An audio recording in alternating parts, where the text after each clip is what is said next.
Hi, and welcome to the JAG channel. If you've ever heard about a traffic wrong-way crash on the freeway, you know how devastating they can be.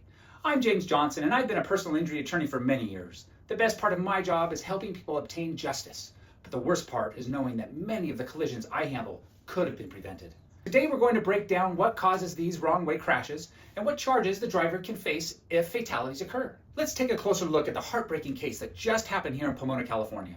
This past Saturday, a deadly wrong-way crash took place around 11 p.m. on the Pomona Freeway. Rick Rodriguez was driving a Honda Accord east in the westbound lanes when he collided head-on with a Honda Civic. The crash resulted in the deaths of two Huntington Park women ages 29 and 39, and severe injuries to a toddler who was with them. Wrong-way accidents like this are not only horrific, but they're also far more common than you might think here in California. So what causes these crashes? Let's break it down. Most wrong-way crashes happen when a driver either gets confused by signage or intentionally drives against the flow of traffic. This could be due to impaired driving, whether from alcohol or drugs, or simply a driver's failure to realize they're on the wrong side of the road. In other cases, distractions or even medical emergencies can cause a driver to veer off course. In the case of the Pomona crash, we don't know yet why the driver was allegedly traveling against traffic or for how long, but his mistake led to devastating consequences.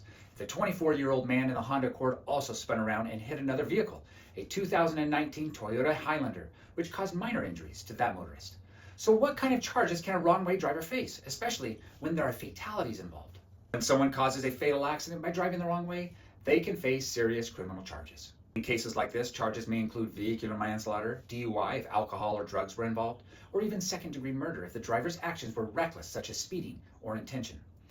If the driver has prior DUI convictions, first-degree murder might be considered. Depending on the circumstances, there may also be civil liability, where victims' families can seek compensation for wrongful death. In this specific case, CHP officials are still investigating to determine the cause and liability.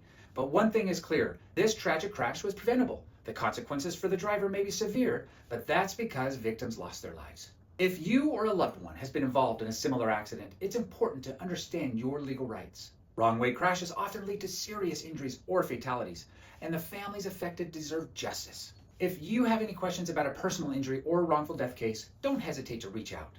Thank you for watching. Follow for more content like this and stay safe on the roads. See you in the next video.